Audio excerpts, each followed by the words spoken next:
Good morning, all of you. This is Rajesh, and today I am going to teach you a new chapter from History Part 2, chapter number 3, and the name is that Women, Caste and Reform. Women, Caste and Reform, as I suggested the name of the chapter. All the three words, women, caste and reform, these three words interlink to each other.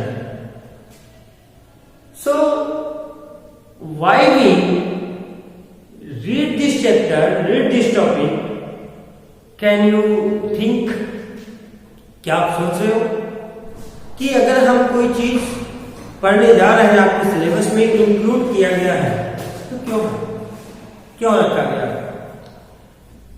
Actually, we are going to discuss what is the condition of women before 200 years ago and now, or the condition of women in both the situations are same, or different little bit, or major difference between both the period. I mean from before 200 years ago and now. So absolutely,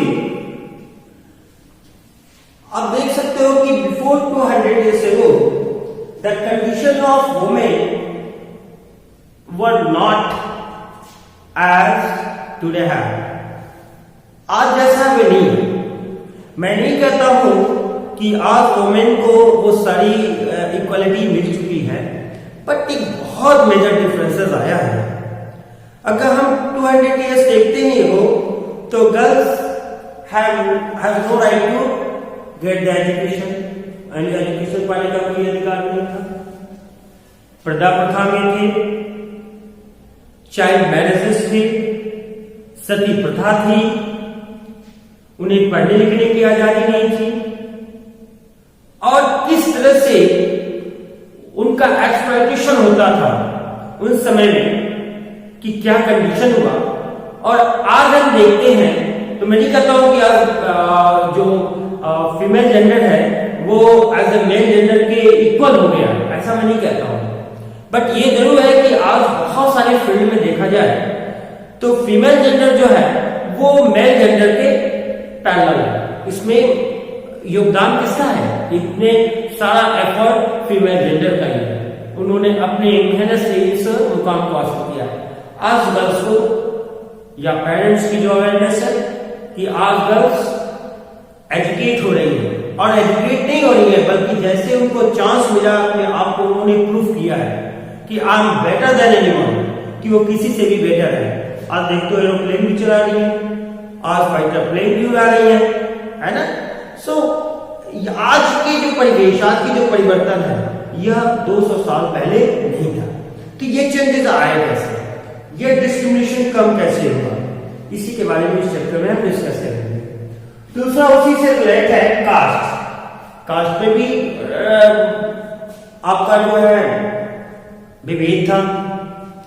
cast पे भी बहुत सारे जो है changes हुए, और कैसे cast और वुमेन में दोनों से कैसे रिफॉर्म हुआ, कैसे परिवर्तन हुआ, कि आज कास्ट जो डिस्क्रिमिनेशन है या वुमेन जो पहले डिस्क्रिमिनेशन था, इन दोनों में बिफोर 200 ईयर्स अगो और आज इनमें क्या क्या रिफॉर्म हुआ है, क्यों रिफॉर्म हुआ और किस तरह से रिफॉर्म हुआ है. We are going to this chapter. So ये तो हम एक इंट्रोडक्शन देख लेते हैं. But what we are going to study in this chapter, you must write down this point to point on your notebook, because if I forget, you must tell me that this topic we are not discussing here. So it is very important to write the topic what we are going to study in this chapter. Okay, so मैं detail बता रहा हूँ कि क्या क्या है. The number 1 we are going to study working toward change. जैसे हम रिफॉर्म की बात कर रहे थे कि कैसे डिबेट होकर के और चेंजेस आते हैं, रिफॉर्म होते हैं. इसमें मेल जेंडर का भी बड़ा कंट्रीब्यूशन होता है.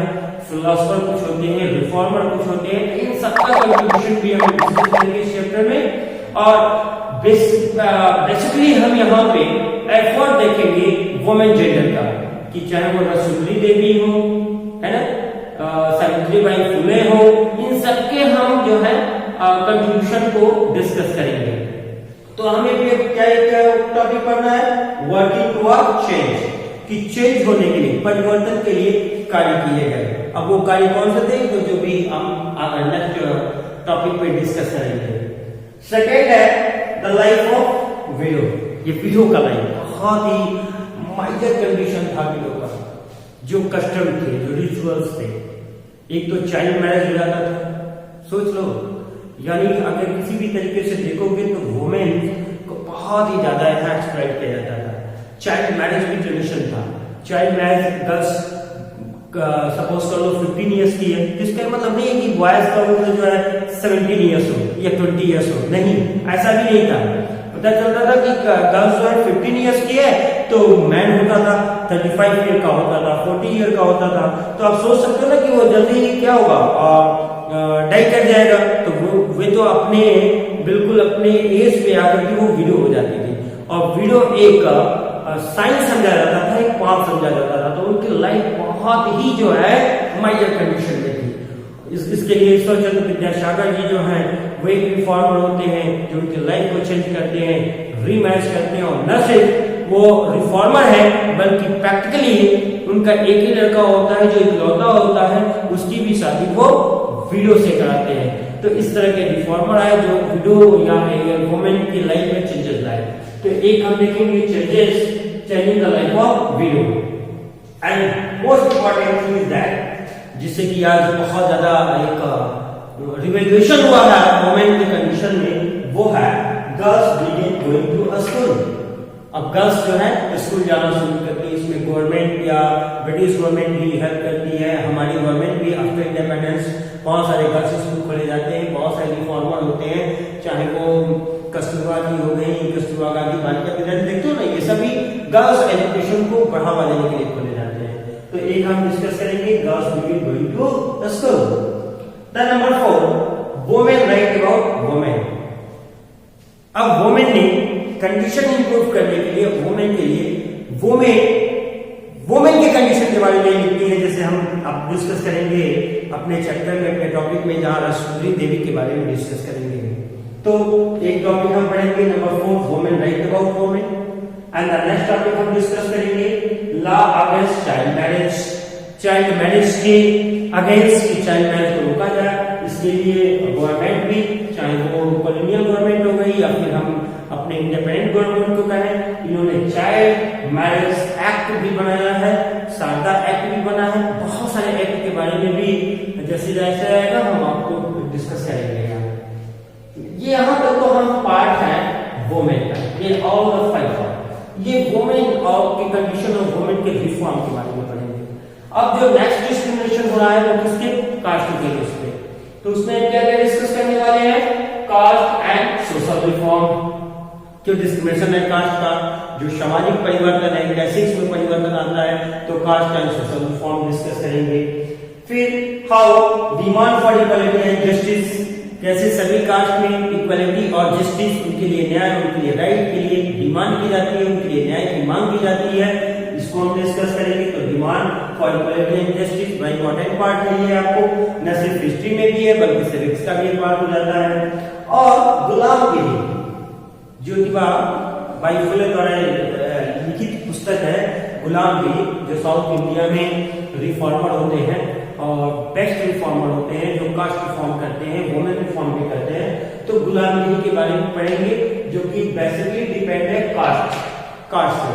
तो एक हम देखेंगे गुलामगिरी के बारे में कि क्या इनके ओपिनियंस हैं, क्या ये कहना चाहते हैं और क्या इसका इम्पैक्ट आता है सोशल समाज में। नेक्स्ट हम पढ़ेंगे topic who would enter the temples, कि कौन टेंपल में एंटर कर सकता है, कौन मंदिरों में जा सकता है।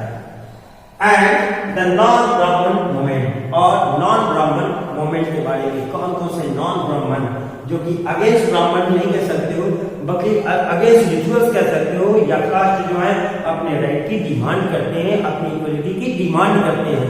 तो ये दोनों पार्ट में इंपॉर्टेंट चीजें हैं, ठीक है, इन सबको डिस्कस करेंगे हम। और एक लास्ट जो चीज हम डिस्कस करने जाएंगे वो थोड़ा सा नीम आया है आपके टेक्स्ट बुक में, बट मैं कोशिश करूंगा कि इस पे एक थोड़ा सा डिटेल एक वीडियो बना के आपको प्रोवाइड करूं, और वो क्या है, ऑर्गेनाइजिंग फॉर रिफॉर्म ऑर्गेनाइजेशन। ऐसे ऑर्गेनाइजेशन, ऐसे संगठनों के बारे में पढ़ेंगे जो कि रिफॉर्म, जो कि परिवर्तन लाने का प्रयास करते हैं। और ये बहुत इंपॉर्टेंट है, किसी भी एग्जामिनेशन पॉइंट ऑफ व्यू से देखें तो, चाहे वो कॉम्पिटिटिव हो, चाहे आप अपने एग्जाम दे रहे हो, अपने क्लास टेस्ट का दे रहे हो, जीके दे रहे हो, जो भी है, तो कॉम्पिटिटिव एग्जाम के लिए भी ये बड़ा ही इंपॉर्टेंट है। तो इसके बारे में भी हम डिस्कस करेंगे, जो डिफरेंट ऑर्गेनाइजेशन है, जैसे ब्रह्म समाज हो गया, है ना, तो ये इन सभी समाज के बारे में विशेषकर हम इसको डिस्कस करेंगे। ओके, आर्य समाज हो गया, ब्रह्म समाज हो गया, कैसे, या फिर ईश्वर चंद्र विद्यासागर जी का हो गया, तो इन सब के बारे में हम एक डिटेल वीडियो डिस्कस करेंगे। सो स्टूडेंट, ये आपको नोट करना है कि हमें पढ़ना है। अब हम आज फर्स्ट टॉपिक स्टार्ट कर रहे हैं, और वो टॉपिक है वर्किंग टुवर्ड चेंज, कि परिवर्तन के लिए कार्य किए। अब ये परिवर्तन आया कैसे, अचानक तो आया नहीं, तो ये होता है इसके through debate on change. Debate आज भी है, जब भी आज परिवर्तन लाने की बात होती है तो कैसे होता है, आपसे विचार विमर्श होता है। कुछ लोग इसके पक्ष में होते हैं, फेवर में होते हैं, कुछ लोग इसको अपोज करते हैं, तो इन दोनों के बीच में एक बातचीत चलती है, एक डिबेट चलती है, वार्तालाप चलती है, और किसी न किसी नतीजे पे लोग पहुंचते हैं, जो कि एक मिनिमम कह सकते हो कि एग्रीमेंट बन जाता है कि किस एक मुद्दे पे वो सहमत होते हैं। तो आगे करता क्या है, अब डिबेट किस पे हो रहा है, पॉलिटिकल तो डिबेट हो नहीं रहा है। यहाँ पे आप आजकल न्यूज चैनल पे डिबेट देखते हो तो उस तरह का डिबेट नहीं हो रहा है। ये डिबेट किस पे हो रहा है, तो ये डिबेट हो रहा है सोशल, जो डिस्क्रिमिनेशन है समाज में, कल्चर, जो हमारी संस्कृति है, जो ट्रेडिशन है, जो कुछ ऐसे ट्रेडिशन है जो पारंपरिक ट्रेडिशन है, जैसे सती प्रथा हो गया, चाइल्ड मैरिज हो गया, विडो का जो कंडीशन है, कंडीशन ऑफ विडो है, तो इन सब के बारे में डिबेट अब शुरू होता है। और प्रैक्टिसेस, जो रिचुअल्स प्रैक्टिस की जा रही है, इन पे अब जो है डिबेट होना शुरू होता है among the people, among the reformers, among the educated person. अब होता ये क्यों है, ये डिबेट होता क्यों है, तो डिबेट के अब यहाँ पे रास्ते निकल चुके हैं। ओके, यह वो पीरियड है, this was due to the development of new form of communication. अब कम्युनिकेशन, बातचीत के रास्ते आ जाते हैं, new form of communication, print media आ जाती है, हो सकता है इलेक्ट्रॉनिक मीडिया में, रेडियो भी, आज भी परिवर्तन चल रहा है। आज बहुत सारे आप चेंजेस लाना चाहते हो, सोसाइटी में चेंज लाना चाहते हो, सोशल मीडिया का एग्जांपल है, फेसबुक है, व्हाट्सएप है, इसके थ्रू आप मीन्स ऑफ कम्युनिकेशन है, इसके द्वारा आप अपनी बातों को रखते हो, आपसे विचार विमर्श होता है, और आपकी कोई आइडिया अच्छी होगी तो क्या कहते हो, आप कहते हो वायरल हो गया है, और इस चीज को बहुत सारे लोग समझ जाते हैं। तो न्यू मीन्स ऑफ कम्युनिकेशन आने के बाद ये डिबेट जो है बहुत ही तेजी के साथ इम्प्रूव करता है, आगे बढ़ता है। अब होता क्या इसका impact, so this debate were often initiated by Indian reformer and reform groups, कि ये जो डिबेट है ये किसके द्वारा है, तो इनिशियली ये इंडियन रिफॉर्मर, जो भारतीय रिफॉर्मर है, जो भारतीय समाज सुधारक है, उनके द्वारा ये डिबेट होता है आपस में, या जो एक रिफॉर्मर ग्रुप है उनके द्वारा डिबेट होता है। तो इसी तरह के इंडियन रिफॉर्मर के बारे में हम पढ़ेंगे, जो आप कह सकते हो अर्ली इंडियन रिफॉर्मर कर सकते हो, और वो हमारे हैं राजा राममोहन राय, जो बहुत ही फेमस है, जो with the help of Lord William Bentinck के द्वारा सती जो ट्रेडिशन है, जो सती प्रथा होती है, जहां महिलाओं को फ्यूनल के साथ, यानी हस्बैंड के फ्यूनल के साथ जो है उनको जिंदा जला दिया जाता था। पर दिस ट्रेडिशन वाज दैट, ये कितना जो है अजीब सा लगता है कि कैसे एक इंसान को, एक वुमेन को एक फ्यूनल के साथ जला दिया जाता है। कभी फील किया आपने कि छोटी सी उंगली जलती है तो कितनी तकलीफ होती है, आप वहां से भागते हैं। नो डाउट कि जब भी हम जलेंगे भगेंगे, तो ये ऐसा है कि जो वुमेन होती थी, बहुत सारी इसके बारे में कहानियां हैं। इसको थोड़ा सा अगर आप इमोशनल देखोगे कि ये कैसे इसको बैन किया जाता है और ये बार्बरिक जो ट्रेडिशन है उसको और भी जल्दी बंद हो जाना चाहिए था, बट थैंक्स कि राजा राम मोहन राय आए और उन्होंने इसको बैन कराया। पता है कि महिलाओं को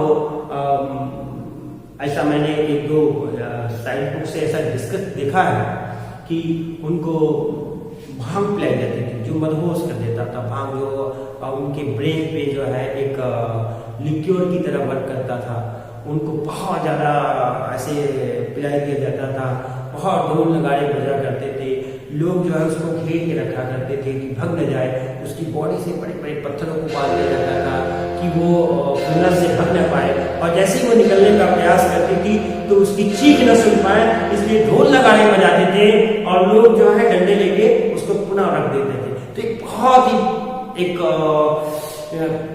जहन में एक अजीब सा सिरहन सी दौड़ पड़ती है जब इस तरह के बार्बरिक हम ट्रेडिशन को देखते हैं या सुनने का प्रयास करते हैं, पढ़ने का प्रयास करते हैं कि ऐसा ट्रेडिशन भी प्रैक्टिस में था।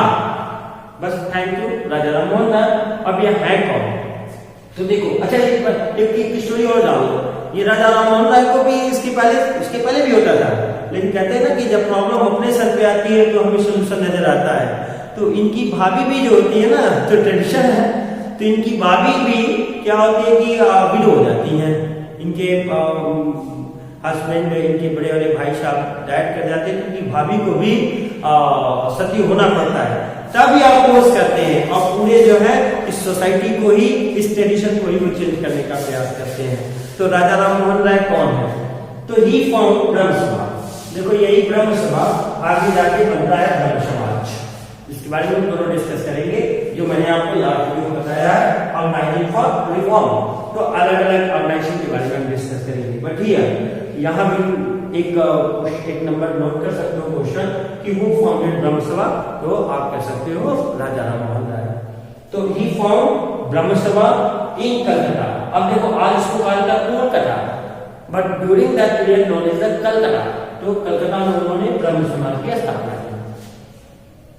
Spread the knowledge of western education. अब उसको किसके फेवर में थे?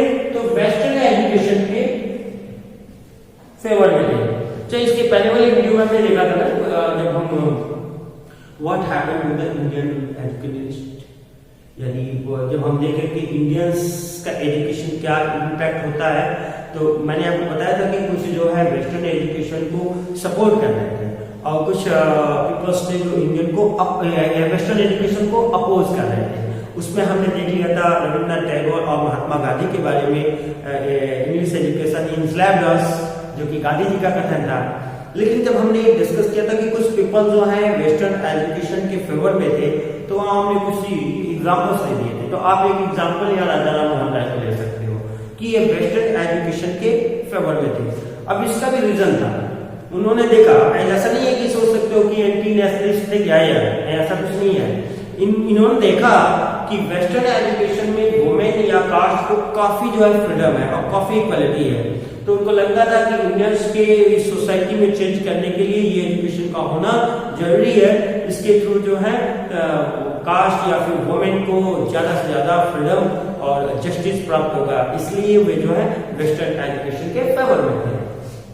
क्या हुआ कि work to bring about greater freedom and equality for women. वे क्या करते हैं, उनका वर्क किस पे है? तो ग्रेटर फ्रीडम, वुमेन के ग्रेटर फ्रीडम की स्वतंत्रता के लिए, उनके लिए इक्वलिटी के लिए इस पे इन्होंने प्रयास किया। और इनका कौन सा वर्क है? तो बैन ऑफ सती प्रथा। हम सती प्रथा के बैन को, या सती प्रथा क्या है, थोड़ा सा मैंने आपको इंट्रोडक्शन उसका बताया है, आप भी इसको एक बार पढ़ें।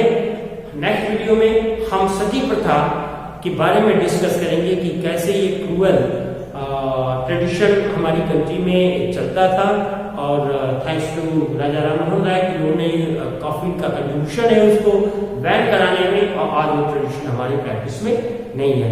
सो इस और भी जो चीजें हैं, हम न्यू टॉपिक जो पढ़ेंगे, changing the life of video का लाइफ कैसे चेंज होते हैं, we will discuss in the new topic in next video. Till then have a nice day, thank you.